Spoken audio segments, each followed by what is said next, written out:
हूँ, मैं थोड़ा सा अपना शर्ट्स को इनफॉर्मल कर रहा हूँ क्योंकि सूरज की देवता थोड़ा पास मेरे पे कृपा नहीं कर रही है। ठीक है, थैंक यू।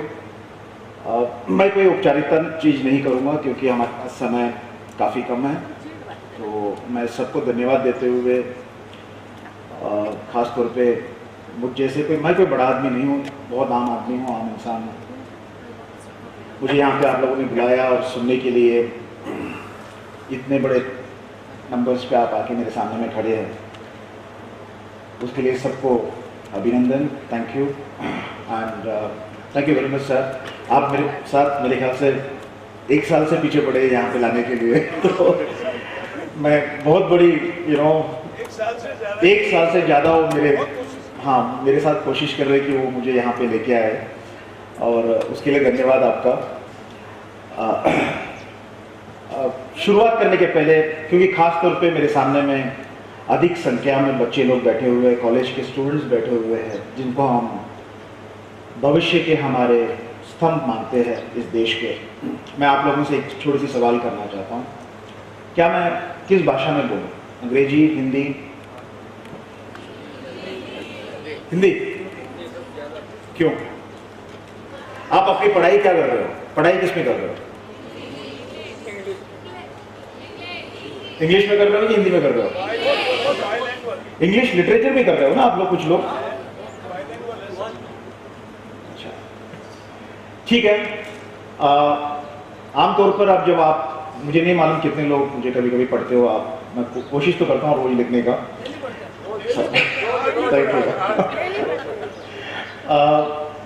मैं अक्सर मेरी कॉलम को या मेरे स्तंभ को एक छोटी सी कहानी से शुरू करता हूँ। तो आज की इस प्रोग्राम जो सक्सेस स्किल्स के नाम पे रचाया गया है, इसको भी बनाया गया एक छोटी सी कहानी के साथ शुरुआत करने की कोशिश करूँगा। काल्पनिक कहानी है, हकीकत नहीं है, क्योंकि मैं हकीकत लिखता हूँ, यहाँ पे काल्पनिक बताने की कोशिश कर रहा हूँ। इस कॉलेज के बाहर के रास्ते पे काल्पनिक है, इसलिए सवाल नहीं पूछा जाएगा, कुछ भी मैं बोल सकता हूँ, ठीक है।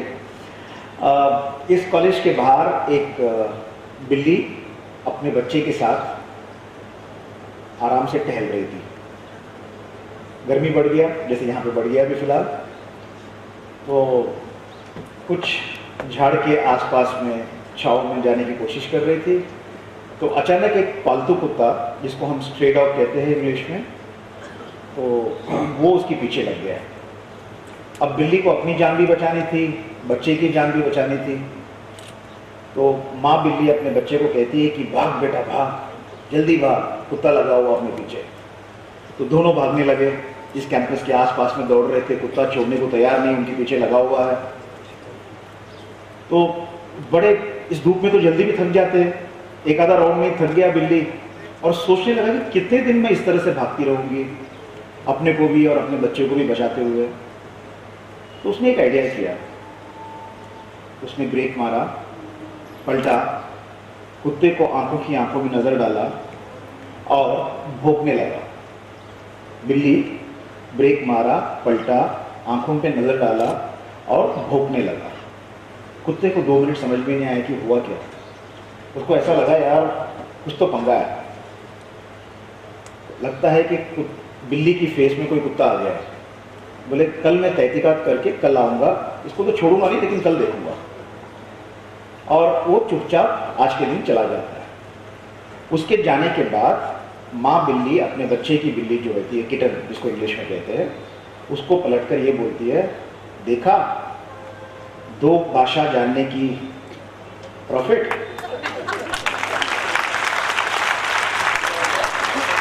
तो जब भी आपको मौका मिलता है दूसरी भाषा जानने का, तो उस मौके को मत छोड़िएगा।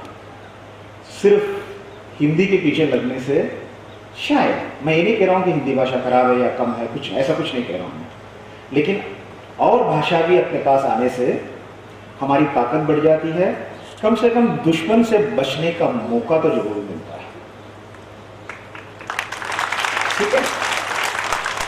तो और ये दुश्मन किस प्रकार से, किस तरीके से हमारी समाज में, हमारी जिंदगी में आएगा, क्योंकि आज दुनिया ऐसी बदल रही है कि आप पूछिए मत। हम यहाँ पे खड़े हैं और एक एक मिनट में और कहीं इतनी बड़ी संख्या में बदलियाँ हो रही है, तो हमें समझ में नहीं आता है कि हम जो आज की जीवन जो चला रहे हैं वो शायद कल जीवित रहेगा या नहीं रहेगा।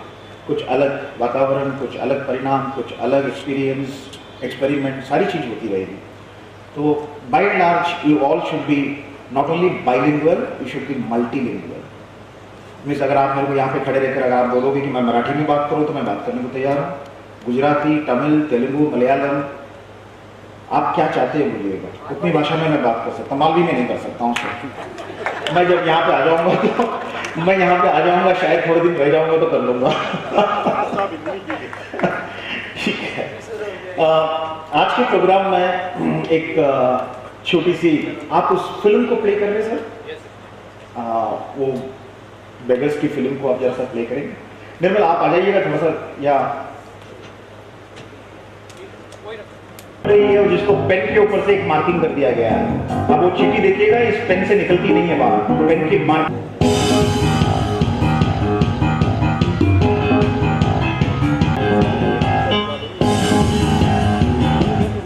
क्या आपको लगता है कि वो मार्किंग से बाहर नहीं निकल सकता है? चीटी आराम से निकल सकता है, लेकिन उसके दिमाग में बैठ गया कि मैं यहां से निकल नहीं सकता।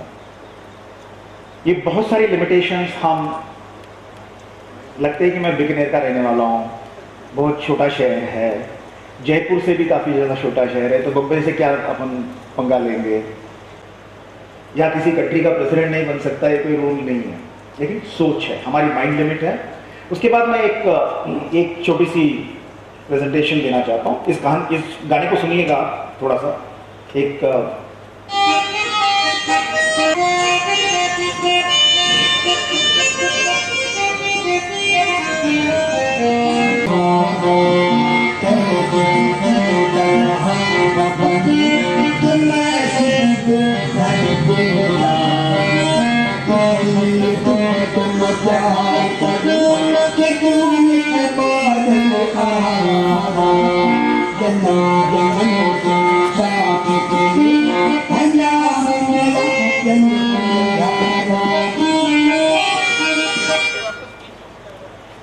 गाना, स्टूडेंट्स कौन है ये? है कौन ये? आवारा, भिखारी, बेगर बोल रहे हैं आप लोग? ठीक है, चलिए बेगर है, मानता हूं ये बेगर है। ठीक है, चलिए इसकी इंटरव्यू सुनते हैं।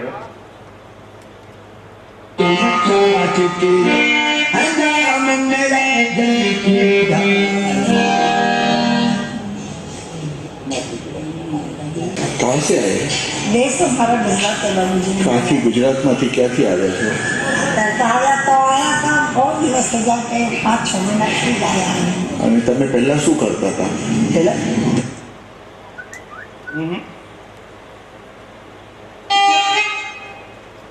कहाँ से आए?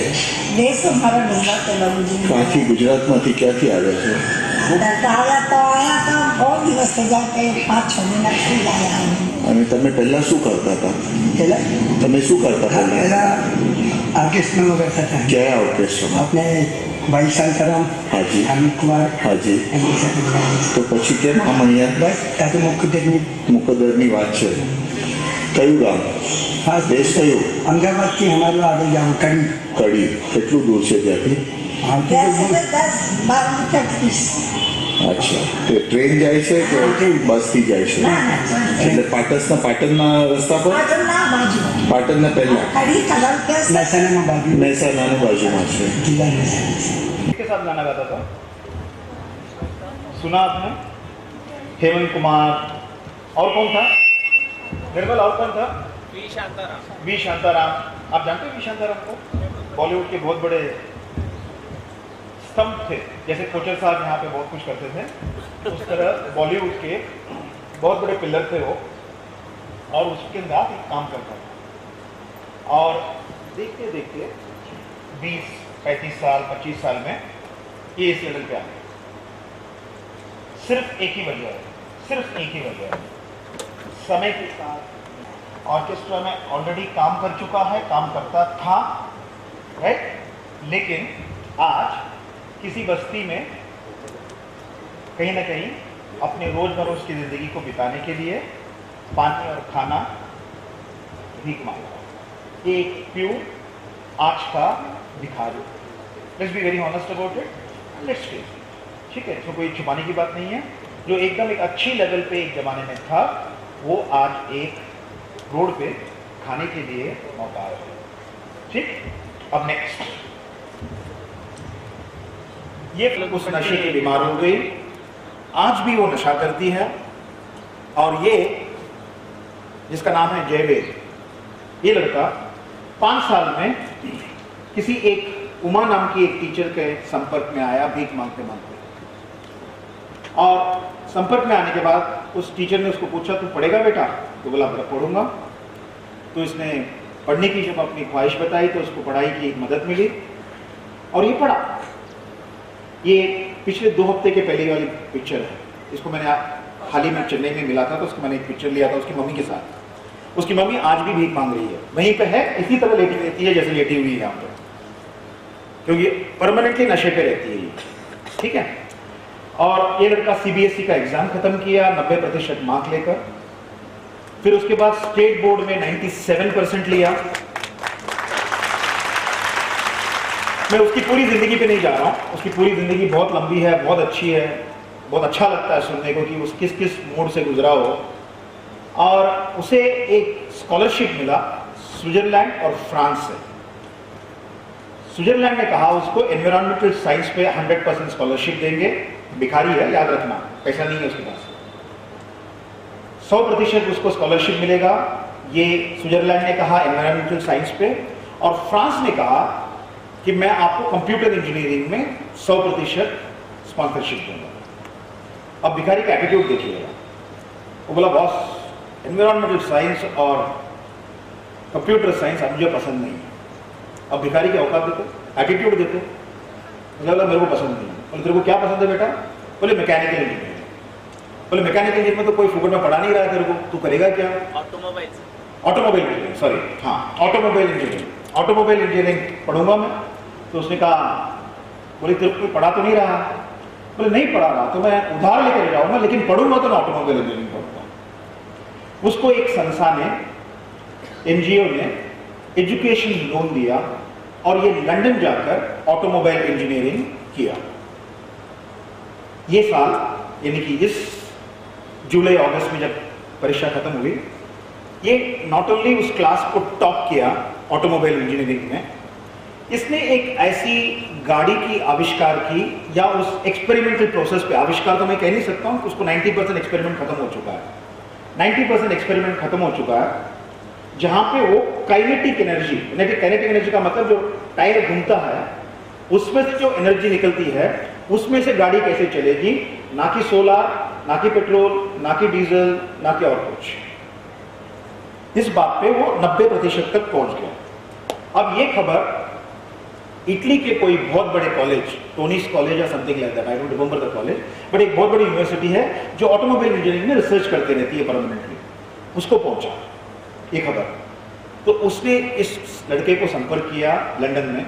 अभी भी भिखारी है, याद रखना, ये बहुत इंपॉर्टेंट बात है। इसके पास खाने को पैसा नहीं है, पहनने को कपड़ा नहीं है, कुछ नहीं है, हर चीज स्कॉलरशिप में चला रहा है अभी तक आज तक, ठीक है। इस कॉलेज ने उसको कांटेक्ट किया, बोले कि बेटा आपकी पोस्ट ग्रेजुएशन इस रिसर्च में हम करवाते हैं 100% स्पॉन्सरशिप, क्या आप हमारी कंट्री में आ सकते हो? बोला मैं तो खाली बैठा हूँ, कोई भी देगा मैं आ जाऊंगा। तो ये लंदन से इटली जाने के पहले लंदन से चेन्नई आया, अपनी मम्मी को उसी रोड में मिला जहाँ पे वो भीख मांगती है, और उसी वक्त मेरा उससे मुलाकात हुआ 2.5 हफ्ते पहले। और ये अब इटली जाने के लिए तैयार बैठा हुआ है, जब अभी सितंबर में एंड में और या अक्टूबर की फर्स्ट वीक में जब ये प्रोग्रेस होगा तो इस बात पे रिसर्च करेगा वो। अब देखिएगा नेक्स्ट पिक्चर, उसकी कार ये है, काइनेटिक एनर्जी, इस पे वो रिसर्च कर रहा है। मैं ये दोनों भिखारी की स्टोरी में इसलिए शुरू कर रहा हूँ, आपके पास स्किल हो सकता है, नॉलेज हो सकता है, एटीट्यूड बहुत इंपॉर्टेंट है। दोनों के पास स्किल और नॉलेज था, एक के पास था, एक ने खोया। Over a period of time change को अडॉप्ट करने के बिना खोया। और दूसरा स्किल और नॉलेज था या सीखा, और एक एटीट्यूड बनाया कि मुझे बनना क्या है, और उस पे